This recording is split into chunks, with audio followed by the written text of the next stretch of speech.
From the east to the west, you've heard others, but now you've tuned into the best. This is a Prime Wave Media production.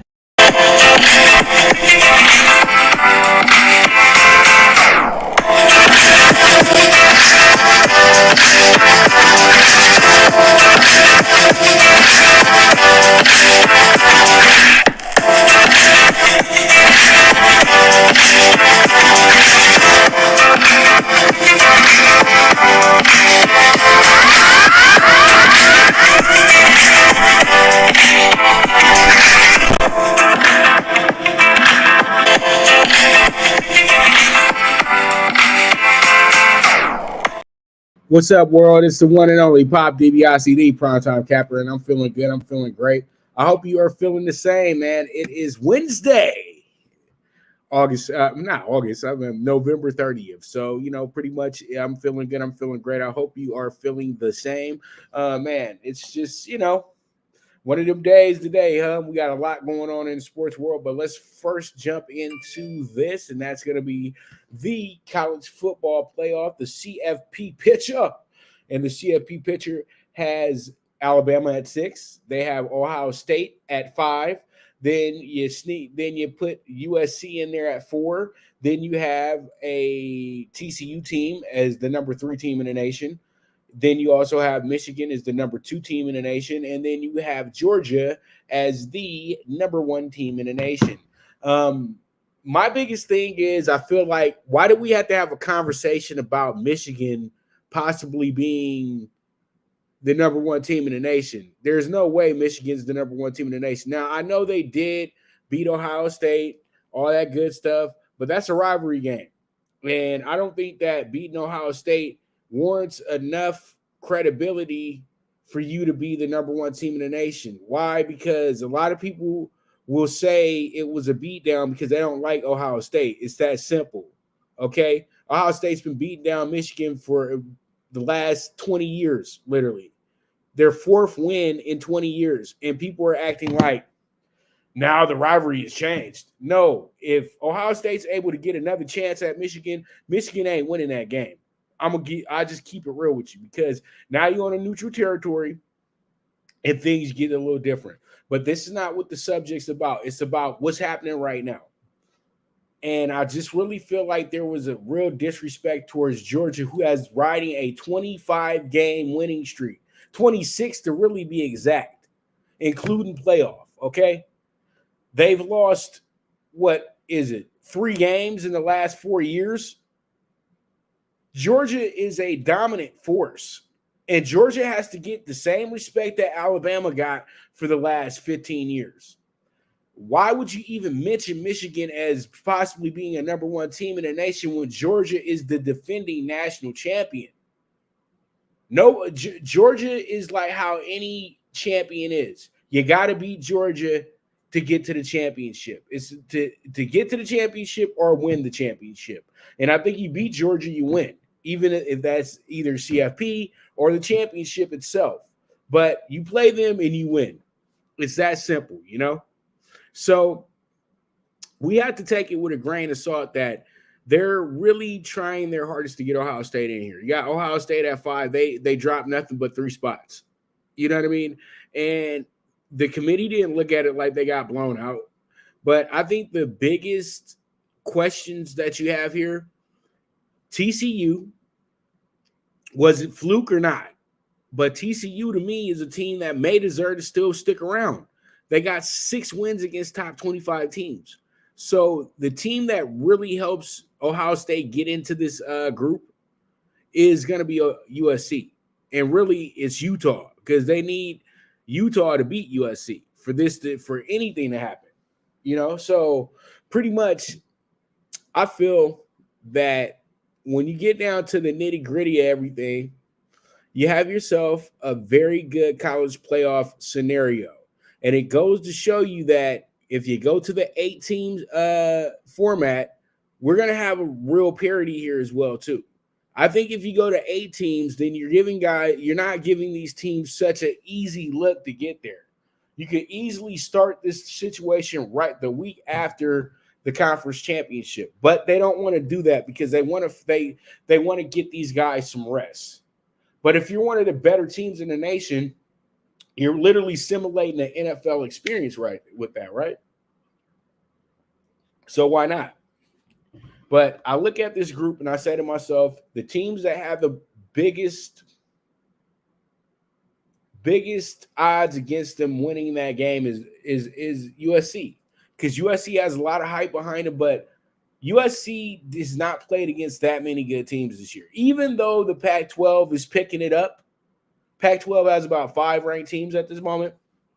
USC beat literally all of them except for Utah. So you have that. So USC is literally doing pageantry right now. They're like doing their best Yankees impersonation or Knicks impersonation. Like, they're here, so everybody's gonna, love them. And they do deserve to be here. They truly do.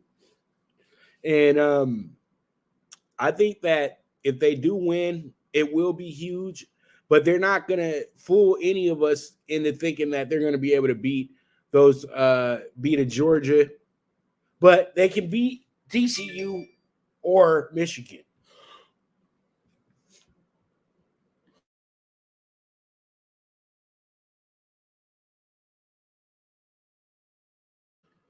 But yeah, man, dealing with that winter weather, those winter sicknesses. But I say this: the CFP is looking good. I like where we're going here. And when you look at the odds of the situation, Georgia is a great bet. But if you want to go ahead and really lock in, like if this 4 was to stay here, if I want to bet the dog here, I love TCU.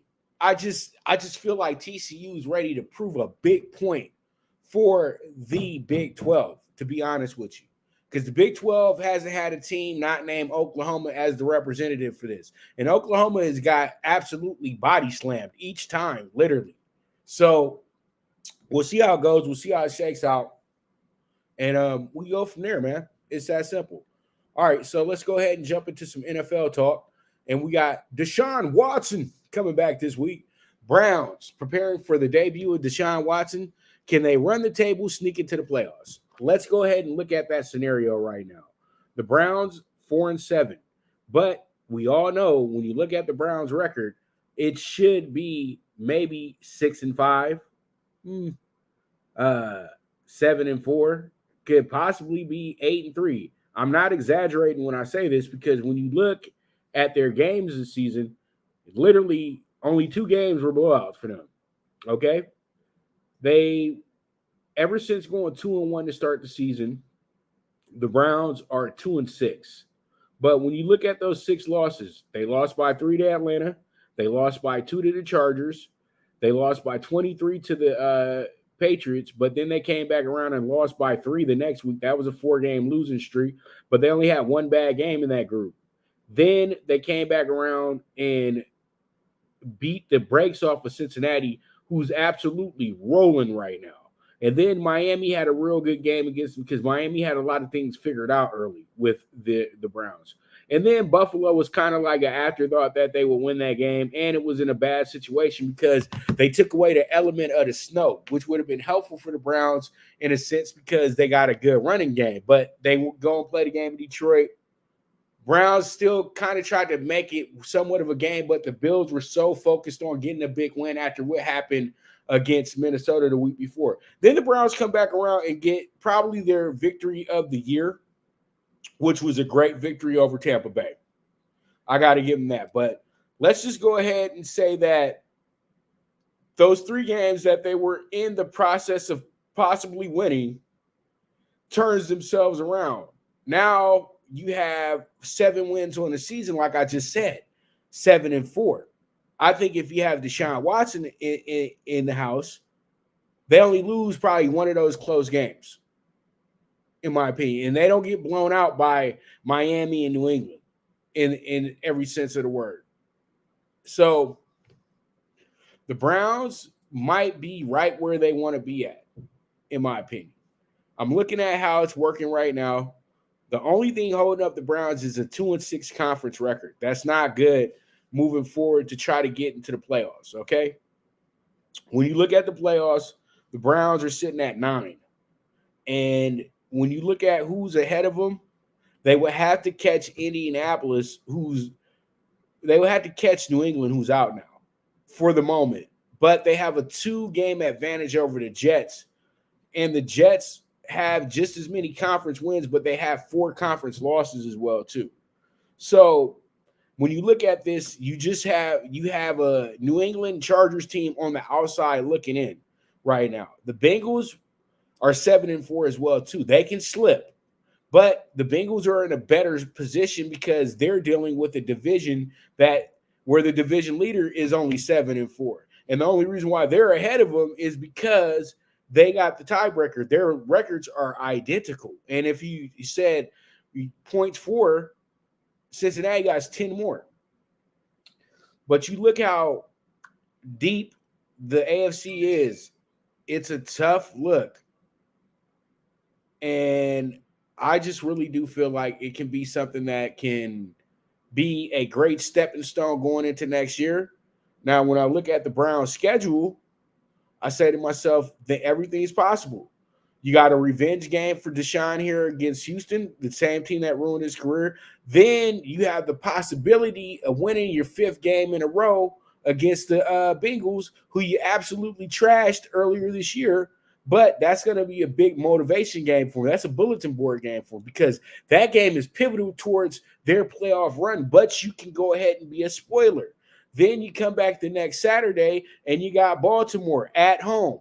Then you got New Orleans right after that. New Orleans is an absolute dumpster fire. They are not a good team right now. They are not good at all. So you have a team that's having some real issues offensively. So this would be a good game for DeShaun as well, too. So when I'm looking at this now, the Browns can win 4 in a row right here. And then you got Washington and Pittsburgh to end the season. The Browns have 6 games that they can win, like straight up.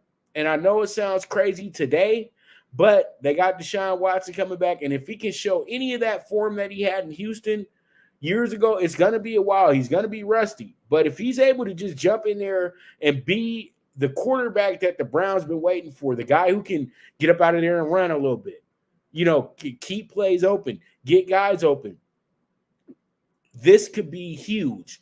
Browns will finish out 10-7, and they would also be able to have a 5-1 record in the division. That would work out pretty well for them, don't you think? So it's kind of dreaming, but at the same time, it could be a reality as well, too. This is a funky NFL season, and we are at the stretch drive of the year. These last 6 games, these last 6 weeks of the year are the most pivotal points of the season. So I truly do feel like we're in go mode. We're really going to be able to separate teams now. But I know you guys are like, you're crazy. They're 4-7, Jay. How, Pop? They're 4-7. But I've seen crazier. I've seen a team in Carolina be literally out of the playoffs and then wind up getting all the way back in at this point of the season. So it is what it is. This is going to be a good look. And I do feel like we will be in a good place moving forward, because when you look at the Browns schedule, they can win 4 out of 6, or they can at least go 3-3. They can build something here, and they can at least try to get a winning season out of this whole crazy season. And I think they deserve a winning season because they have a good team. And everybody knows that. Nick Chubb is a hell of a player. So we'll see how it goes. All right, so let's jump into our next topic at hand, and that's going to be a fun one, too, in itself. This is going to be, did Steph travel or not? Steph Curry loses a game due to ref's call, right? Well, I'm sorry, but everybody knows that when you a little kid, when you play in a little kid league and they start calling travel on you, a lot of players get caught with that same move, and travel is called. So if they're calling travel on the little guys, how does the big guy think he's going to get away with it? So Curry's been doing this move for a very long time, where he'll step back, kind of shimmy a little bit, move his feet, but nobody says anything because it's in action. But this game was a tough, critical game. This game was tight. It was in the last moments as well, too. So the refs were right up on his hip, literally, when the call was made. So they looked right at his feet shuffle. So a lot of people said, oh, that was a bad call, because it was Steph Curry. Now, if it was some guy that was just the 12th guy on their bench, nobody would have cared. They'd have been like, that guy needs to be better. But, Steph Curry is Mr. Perfect. They don't think that he's going to be that something like that's going to happen to Steph Curry. Well, it did. And what they got to understand is that just because it's Curry doesn't mean that you above the rules. And I think that a lot of people will say, well, they just tried to give the game to the Mavs because they didn't want the Warriors to win. The Warriors have been let off the hook all season. I keep telling y'all this. They're not that good, okay? They got a lot of issues there, and they need to address them, and they will because we're in December now. So I can see some trades happening before we get to the All-Star break. And I hate to say this, I think that Jordan Poole might be on his way out because there is some value in him. And I think they see that as well, too. Because it's really hard to get rid of Draymond because Draymond's a vocal leader. But Jordan Poole is starting to get a little bit ahead of himself. And everybody knew this was coming when they gave that man $100 million plus. So, let me stick to the topic, though. When you have that type of call, you can't just always feel like they're going to give it to the player, especially when it's Mark Cuban's team. You'll always get some crazy calls when Dallas is involved. We all know that. But Curry did have a good game last night, 32 points, 5 rebounds, 5 assists. He was the leading scorer last night by a mile. And they did have 6 guys in double figures last night as well, too, including a guy I like a lot, Jonathan Kuminga. And then their big time bring you back re-sign Jordan Poole only had 9 points last night, 1 of 6 from 3. And he got called for traveling twice last night. So, maybe they need to stop trying to think that they're and one and at the Rucker and start playing some real professional basketball, because I think right now the Warriors they kind of have it out for the Warriors. You know what I mean? The Warriors are real cocky, and sometimes the NBA got to put you in your place. And that's what I'm feeling like they're kind of doing to the Warriors right now. Warriors right now 11-11, much better than they were. They're kind of back to where they need to be. They were under 500 for a few weeks. So, they're all right, but it's crazy that they're only above the Lakers in the Pacific Division.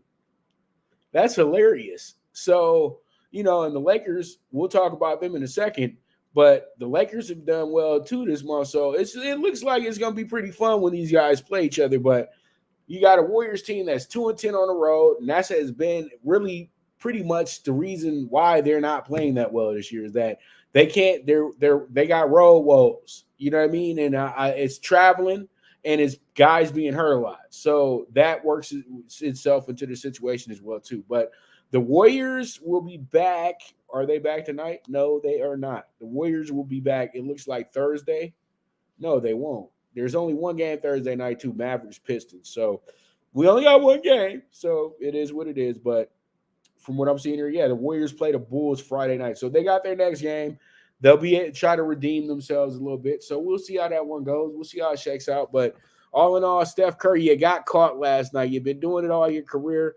Now you got caught last night. So maybe you might want to go ahead and work on that move a little bit when you're out there shooting the threes before the game. All right, so we move forward. Let's go ahead and jump into the next topic at hand. It got to do with boxing. And also, real quick, I saw something on Twitter. Regis Prograis had a little issue with his payment. That's boxing, though. Sometimes there's always a payment issue with something. You know what I mean? I know I've experienced that myself.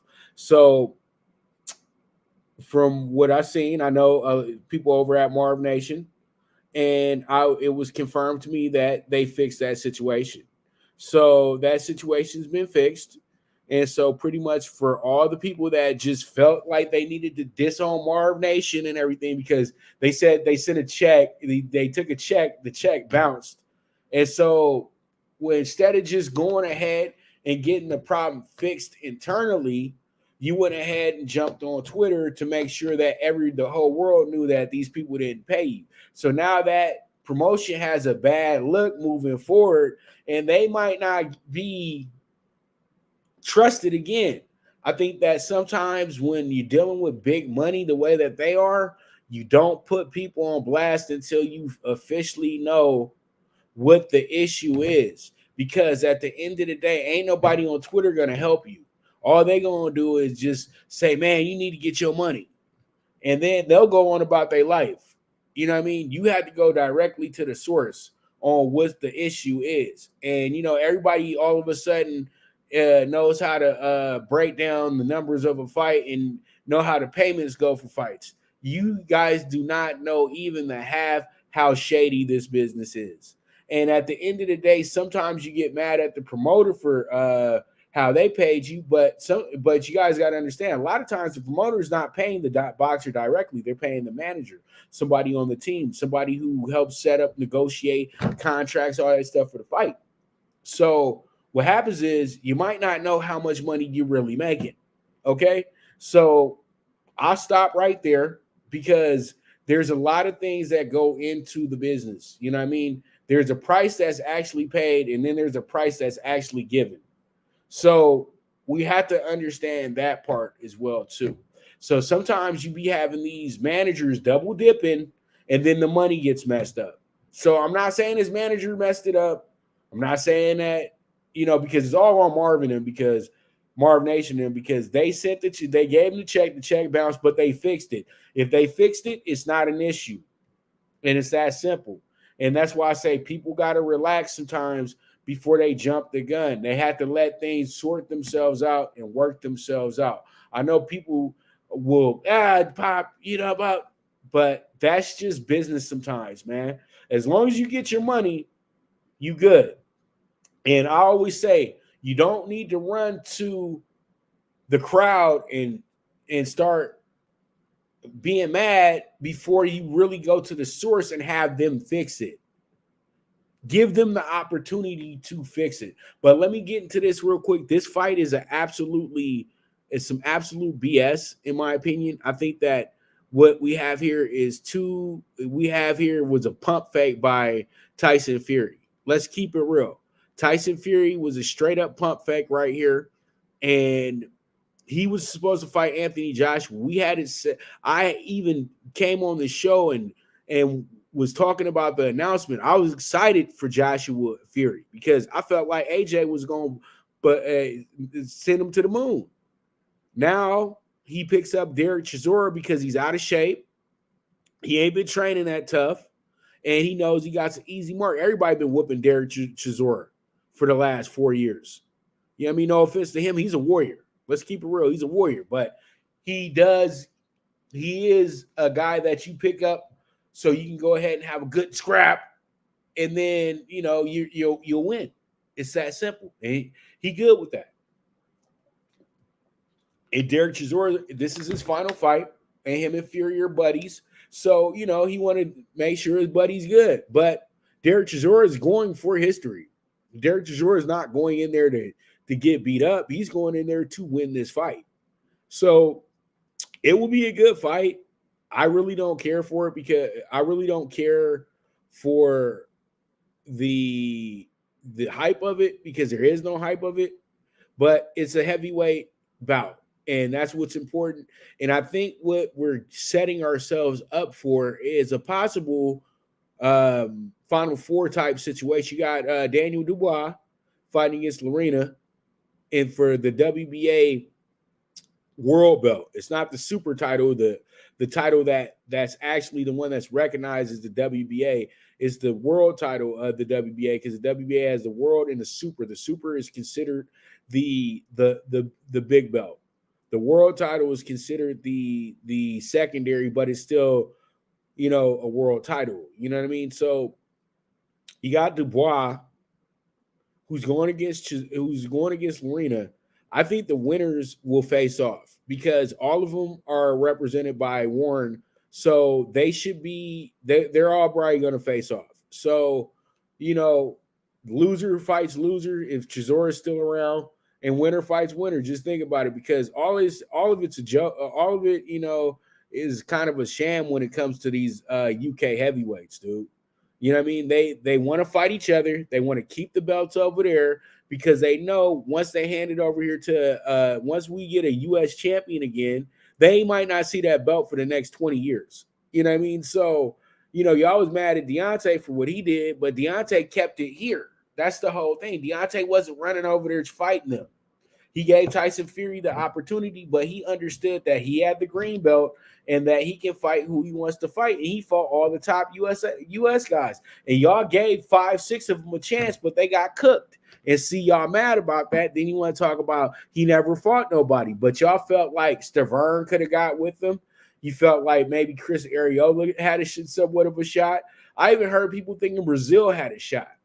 So, Deontay's ready for everything. But with that, I'm going to have to take our first commercial break because I know I kind of stayed on some things a little longer than I should have. So, when I get back, we'll go ahead and speed things up a little bit. But when I get back, we talking hoops. I got the college basketball game of the day. I got the State of the Lakers and the NBA Wednesday night. Then right after that, we got Talkin Tickets. So you guys stay tuned. This is the premier sports betting show, the PrimeTime Angles Live, with the one and only Pop DiBiase, the PrimeTime Captain. Good News Only Racing Club, led by the legendary Doug O'Neill, the trainer of 2 Kentucky Derby winners and I'll Have Another and Nyquist. Also trained 2-time Breeders' Cup champ Golden Sense, who are just a part of a long list of thoroughbred champions trained by Doug O'Neill. The Good News Only Racing Club has a young core of horses to look out for in Dennis's Celery, Irish Heatwave, and Notre Dame, just to name a few. Win the day every day with the Good News Only Racing Club, a proud sponsor of the NFL Bet Exchange. From the East and the West, you've heard others, but now you've tuned into the best. This is a Prime Wave Media production.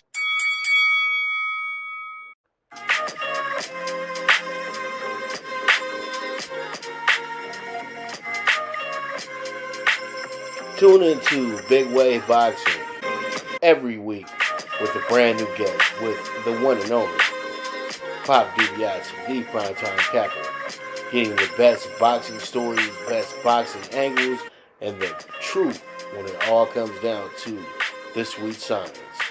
Tune in to Big Wave Boxing on the Prime Wave Media channel on YouTube.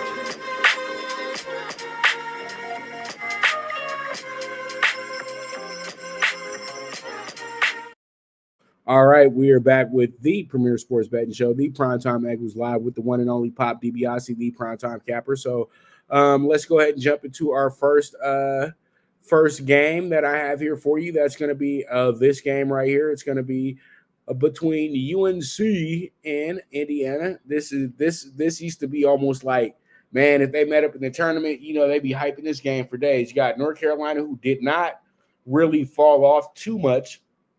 They went from number 1 to number 5. And, they were number 1 because they brought back a lot of players. But I never thought they were the number 1 team in the nation. And it was pressure on them over at the Phil Knight Invitational and at the Phil Knight Legacy as well, too. There was a lot of pressure on North Carolina, and you totally could see that. So they were able to get out of that situation, but then they got to go straight to playing Indiana in Bloomington.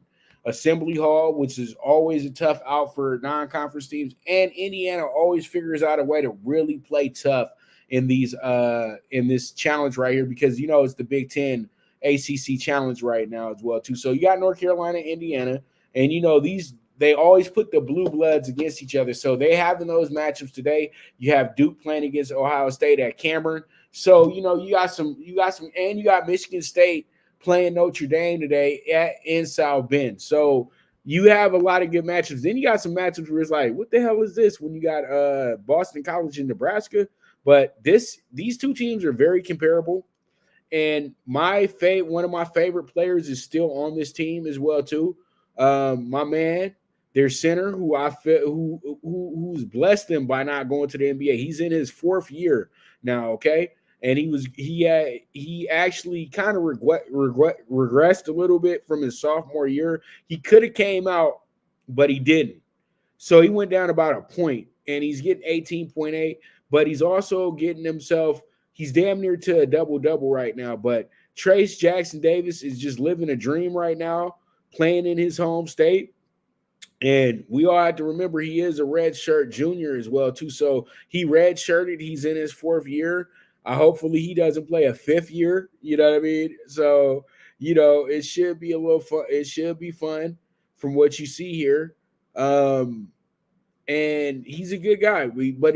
I thought he's a little bit taller than 6'9", but I like him. I think that he's a really good player. I think that they were talking about he's 6'11", but they'll start telling you real height after a while. But he's such a dominant force when he wants to be, and I think that works out very well for this team.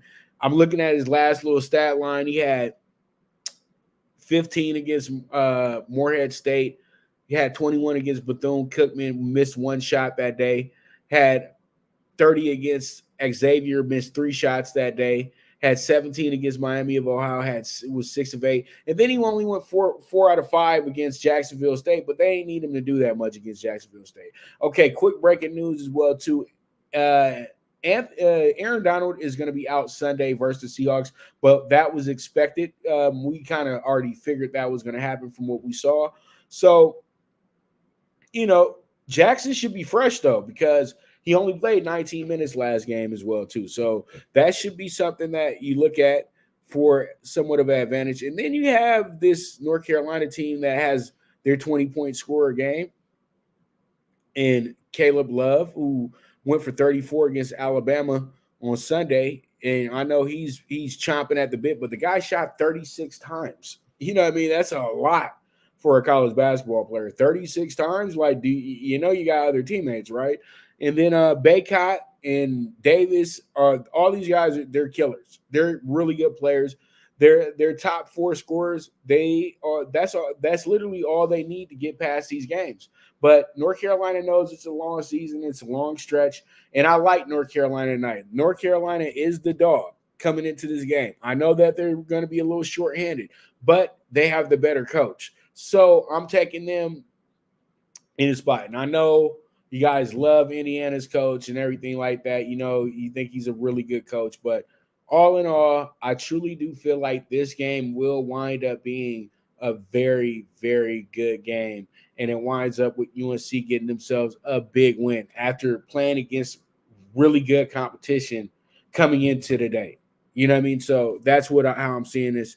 And let's go ahead and jump into the state of the Lakers. The Lakers, though, man. Lakers are the biggest frustration in Los Angeles, possibly, from what I see. Free girls in your city, okay. You gotta love the bots that come onto your page. Yeah, free girls in your city, guys. It's free girls in your city, okay. All right, so we have State of the Lakers, and State of the Lakers is telling me that Lakers messed up. Lakers should be 8-11.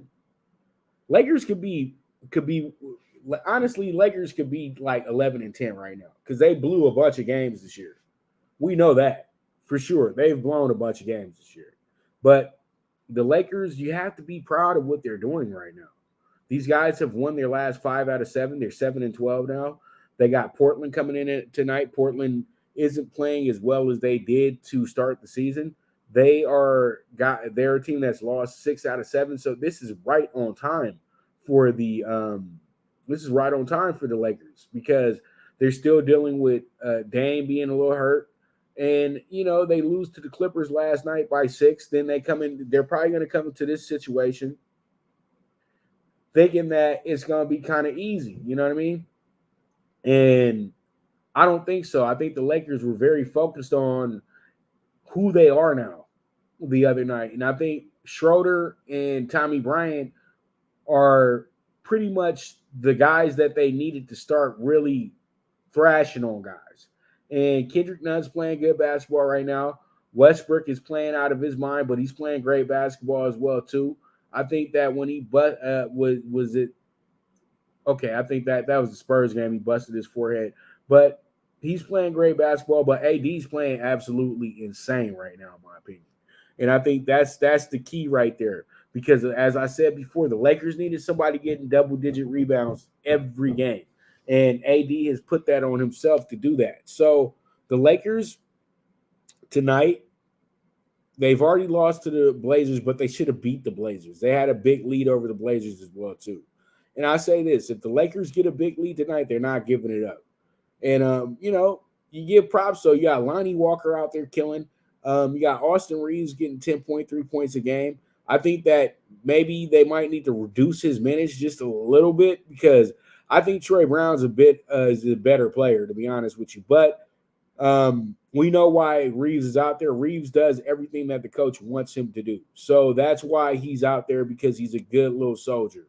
So, but he's no Caruso, though. All right. So let's not even get that. Let's not even try to trump that up. And I'm just looking at certain players on this team, though. It's like Toscano Anderson's such a waste. You know what I mean? Like, that's a waste of a roster spot. The Lakers really went out of their way to sign the guy, too. And he's getting 2.4 a game. You got to do better than that. Pat Bev's coming back tonight as well, too. If I'm the Lakers, I don't put Pat Bev back in the starting lineup, though. Just let him come off the bench, seriously. But I know they don't want to have him, be too on the court with Russ or whatever they're trying to do. I just don't think Pat Bev belongs with the Lakers. It's just that simple. It's just, I know it sounds like I'm hating, but he's not doing anything that's very helpful. You know what I mean? Like, the Lakers without him are 3-1. You know what I mean? And the Lakers with him, the rest. So it is what it is, man. I know he helped them win a few games this month, but dude, seriously, they don't need him as bad as people think they do. You know what I mean? They like cry for Pat Bev. Like, we need toughness. No, you need somebody that can score. That NBA that y'all thinking about is a long time ago. I love that NBA too, but that old thing ain't coming back, all right? So the way I look at this game tonight, the Lakers have a great opportunity to win this. If you're Darvin Ham, you tell the guys we have the possibility of winning 6 out of 8 to go out to end the month.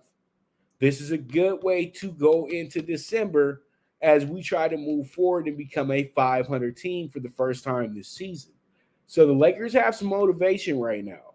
And the Lakers still aren't out of the playoffs yet, because there's going to be 4 or 5 teams that are in the Western Conference playoff race right now that are going to be absolutely dreadful in about a month or two. I don't wish anything ill upon teams, but injuries happen and then lack of chemistry happens. That's the NBA. That's just how it goes. You don't want to be one of the best teams in the early part of the season. In the part of the season, that's the beginning part of the year. You don't want to be great in 2022. You want to be great in 2023. You know what I mean? And I think a lot of NBA teams understand that part. So that's my 2 cents on the Lakers today. Lakers tonight, though, it should be a good one for them. I think the Lakers are in good shape tonight. And stop being so down on them. They're playing way better basketball. Stop thinking about what earlier part of the month it was. They just put it in your head that they've won the last 5 out of 7, okay? And they're getting better. 3-game winning streak, then a 2-game winning streak. Next thing you know, they'll peel off 7 in a row. Just be ready for it. The Lakers have the capabilities to really start winning a lot of games, and the schedule gets better. The Lakers played against literally all playoff teams the first 12 games of the year. So, all those teams had winning records. So let's stop playing the game that the Lakers were losing to the Thunder, and that they were losing to the Thunder, to the Magic. They weren't losing to any of those teams. They were losing to the teams that they would have to play in the playoffs. So it is what it is. We move forward. Let's go ahead and get into our NBA games for tonight.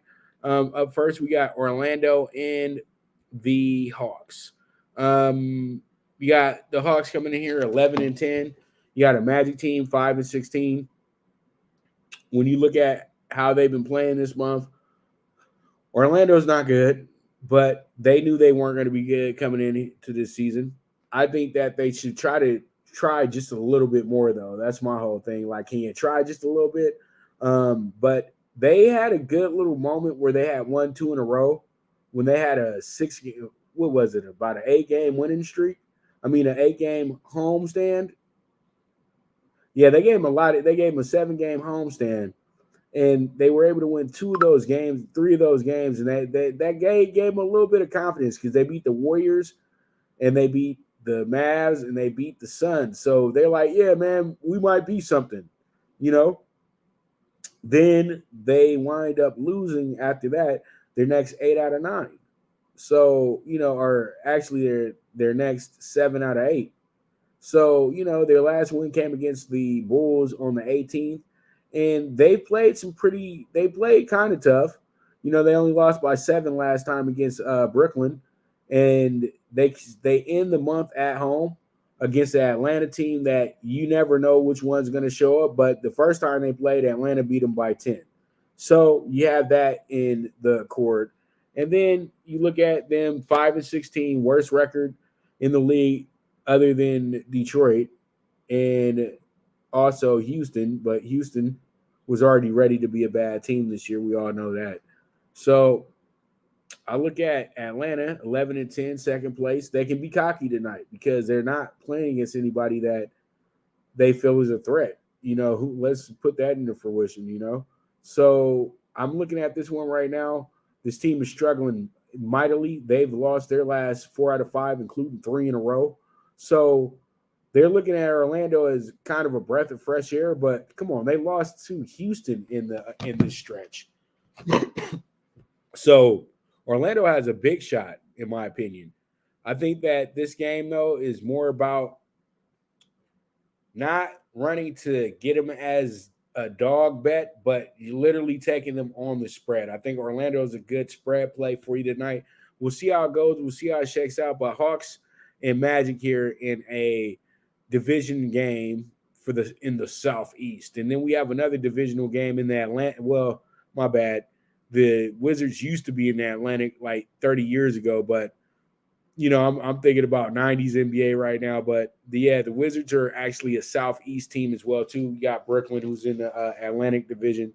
You have Brooklyn, who comes into this game, and Brooklyn is very good right now. Brooklyn's playing great basketball right now. Brooklyn has won their last 5 out of 7, just like the Lakers, but they've also went ahead and actually just put it all together the correct way.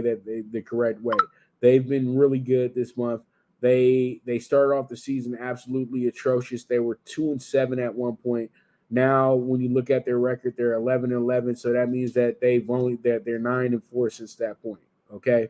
Now, they did start off the month with some, pretty good looks there. From what I'm seeing right now, is they're 9-6 overall this month, but they were struggling, and we all know that they were struggling hard. So they're better. They're better now, and nobody should be surprised by this either.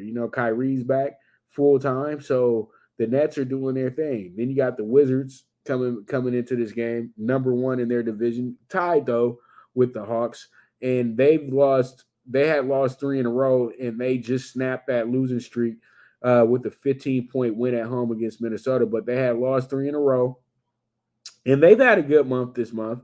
They had a point where they won 4 games in a row, and then they kind of fell. They had won 4 games in a row, but overall they had got 6 out of 7. Then they dropped 3 out of 4. So that's kind of what the tell-all is of a season with the Wizards. That's why it's like you want them to get off to a good start. And then you have Bradley Beal over here averaging a lot of time, and Kyle Kuzma as well too. They're combined playing 70 minutes. So, pretty much 36 and 34. So those guys are getting a lot of minutes. And Kyle Kuzma's actually getting 20.5 points a game. Eat your heart out, LeBron. So, yeah, they're playing really good basketball, and they have a true big three sitting over there in Washington. Washington's going to be a problem. That's all I can say. But this game looks like it could be a good scoreboard watch, in my opinion. I think that's what we do here when you watch this game. This looks like it has overwritten all over it. So we'll see how this one goes. We'll see how it shakes out, but that's what we have here for the Nets and the Wizards. All right, so and let's see the line for this game tonight. It's going to be 5.5 to the Nets tonight at home, 229.5. That's a good number to chase tonight for the scoreboard to get the over, in my opinion. Now we got Raptors and the Pelicans tonight. This is probably the most 50-50 matchup of them all.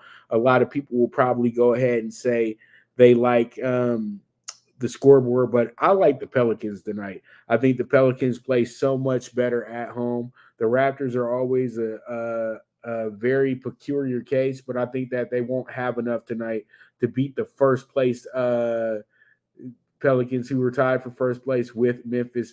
Man, that's crazy. You look at this, the states of these teams a few years back, you would never picture them being in this spot, but you have this Pelicans team playing great basketball right now. They just won their last 3 out of 4 as well, too. And I kept bragging about it for them. They did get a 45-point win against the Warriors in that process as well, too. Good 19-point win over the Spurs. And then we're able to get a good win over Oklahoma City as well, too, but got absolutely shellacked by Memphis. But they're going back and forth with Memphis this year, but they're beating a lot of teams by double digits. Like literally every win they had this month, except for 3, were double-digit wins. So they're playing really good basketball, and they're playing really good basketball at home as well, too. So I like that. The Raptors, on the other hand, they're coming into this one. Raptors are third place in their division, 11-9 right now, and they've won 2 in a row after losing 2 in a row. And that's kind of like what their month's been like: win 1, lose 1, win 1, lose 1, then win 1, lose 2, win 2, lose 2, win 2. That's just a team that's always consistently being average. So there you have it with that. But they should come into this game feeling pretty good about themselves. But the last road game they had, they did lose by 2 to Atlanta, and they also had a bad loss to Indiana on the road as well, too. So I'm looking at the way that these teams are shaping up, and I love the Pelicans with the plus 115 tonight. All right, so let's move on and talk about the Suns. I'm sorry, not the Suns, but the Spurs and the Thunder. And this is a real below the radar matchup. Like this is like what are we talking about here? But this is a Southwest matchup. You got San Antonio 6-15, and actually, I'm sorry, you got to remember Oklahoma City is old Seattle, so they're in the Northwest. So I know when they fix this thing, you're probably going to kick out. If you ever go ahead and do this correctly, I think one of the Eastern Conference teams will probably be leaving, to be honest with you. That one of those teams will be leaving, or they would just go ahead and throw that new Seattle team up there, possibly. But I think when they do expansion, they're going to probably have to add 2 more teams. But it's going to really throw the league off, and I would say that maybe we could get out of the 3 divisions. You know what I mean? Like seriously, like we could just get out of that, and go back to the 2 divisions that we used to. But this one right here calls for a lot of things, but I just really feel like the under is the play here, and the under is actually 241 from what I saw. They're looking at these guys that have a big night tonight. So I'm looking at this one, and I say to myself that this one should be a lot of fun. You got the 241.5 here. And I think that, all in all, you got 2 teams with losing records. They're both in last place. Well, not San Antonio, but literally they would be last place in any other division. They've lost their last 9 out of 10. They're only 3-8 at home. And then you got Oklahoma, who's only 3-8 on the road. So what do here? You don't pick a side, you scoreboard watch. So we'll see how it goes. We'll see how it shakes out. But I threw this one in here because it's between two bottom feeders, and sometimes the bottom feeders got to get some love. We always putting up the best matchups, but these are the ones that people really go in the book, and really these are the ones that they really want to bet. So we have ourselves our final game here, and that's going to be the Clippers and the Jazz. The Clippers coming in here 13-9, 13-9. Jazz are 12-11. The Jazz have a 7.5 point spread tonight because you know that the Clippers are literally got everybody's low managing or something like that tonight. And then you have an over under 224.5. And when I say everybody, you got Kawhi out. And I think Paul George is out as well, too. But the Clippers still have a deep roster, so they're always a dangerous team to go against. But I think with the way that the Jazz have approached them the last few years, I think that they always know that they need to play some good basketball. And, they're in Utah. They always want to beat the LA team. And they want to bounce back from this 5-game losing streak as well, too. This team's been dreadful. They've lost their last 8 out of 10 as well, too. So, they're not playing like that team that started the season, or started the month off with winning 4 out of 5 games. So they're trying their hardest to get back into, back into the groove, back into the mix. So I think that this one right here winds up. I know it looks crazy, and I know that they're giving them way too many points tonight, but they know that the Clippers are very short-handed. So I do like the Jazz to win this one by 10 or better because they just have this they just like beating the Clippers. I know the Clippers did beat them though by 7, but the Clippers, to me, they're not going to sweep them in Utah. Tonight's going to be a game that they're going to get into some trouble in. So I do like the Clippers tonight to win this game. So I'm not the Clippers, but I mean the Jazz to win this game. So we'll see how it goes. We'll see how it shakes out. It should be a good one. But the Jazz are getting ready to start being an under 500 team from what I can see. And I think that the trade talks will start up again, and the Lakers possibly could be making a move for possibly Mike Conley. Go ahead and give man, I'm telling you right now, should never gave away THT, man. You guys did a deal with Utah. You guys brought in Beverly. Come on, man. You got to be better than that, Pelinka. You got to be better than that, bro. All right, so we're not going to go to another commercial because we're running short on time. So let's go ahead and jump into talking tickets now. And, I try to make the show only an hour when it's me. So, because we'll go long with NFL bet exchange, but I don't try to go too long with this unless I got to guess. We got the plus 16 on FSU tonight. This is a CBB PrimeTime PK6. This is really the Big Ten ACC challenge as well, too. So that's who I'm gauging it all off of. I got the plus 16 with FSU tonight. Also, we're going to stay in Florida with Miami with the -3. They're playing Rutgers. You got Duke, as I said before, going against Ohio State. I like them to win by 6 or better. Then you got BC coming into this game, plus 5.5. Boston College, they're going against Nebraska. You can money line them tonight as well, too, but I'm going to take the insurance. And then you got Michigan State with the -125 tonight. That's a good game. Over in South Bend, it was really tough for me to pick the winner there, but I said, let's go with Michigan State tonight. They've been playing better. They've been playing really good basketball. They can go ahead and get this big win in this rivalry game as well, too. And then you got UNC tonight with my CBB bet of the day at plus 165. Hook, you know how we do it. Let's get them Hills. Let's see what they can do tonight against Indiana, who's a real tough game, but I think that all in all, UNC can pull this one out. So I do like them with the plus 165. So we'll see how that one goes. And then we move forward to our next group, and that's going to be the Bailout PK4. The Bailout PK4 is just all the late games that start tip off at 7 o'clock. I'm going with Cal State Fullerton with the plus 9. Then we head on over to Riverside and UCR money line tonight with the plus 165.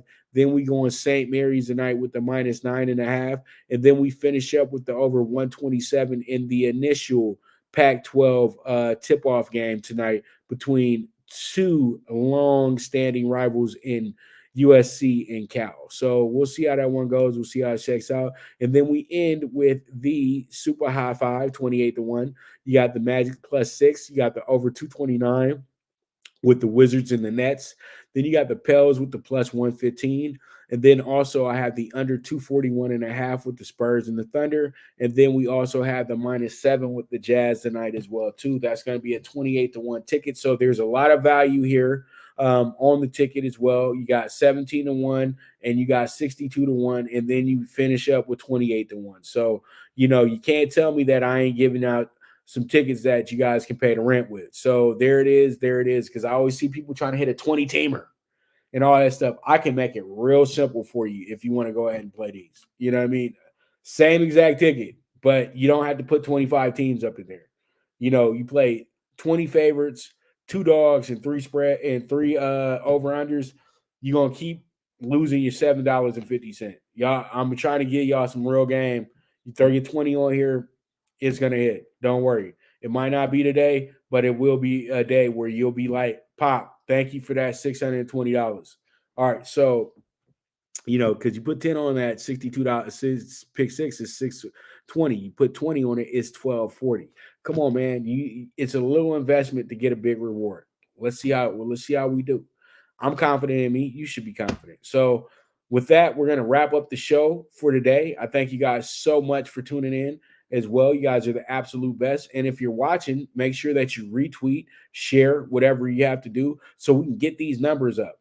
So pretty much you guys be ready for tomorrow. I got a big show coming for you tomorrow. We're going to be talking about the Friday championship games and the smaller conferences as well too. The non-Power 5 championship. So be ready for that.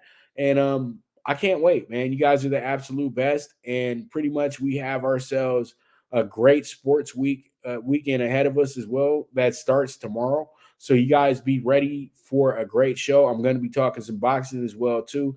And, we're just going to keep the movement moving. You know how we do. So pretty much with that, I want to thank you guys very much for tuning in once again. And this is the Premier Sports Betting Show, the PrimeTime Angles Live with the one and only Pop DiBiase, the PrimeTime Capper. And I am gone.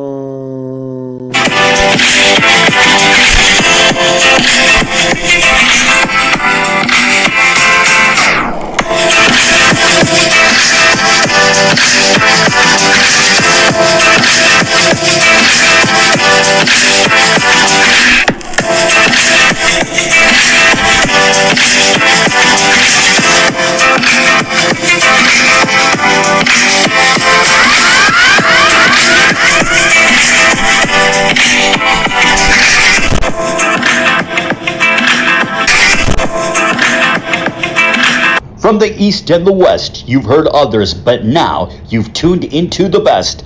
This is a Prime Wave Media production.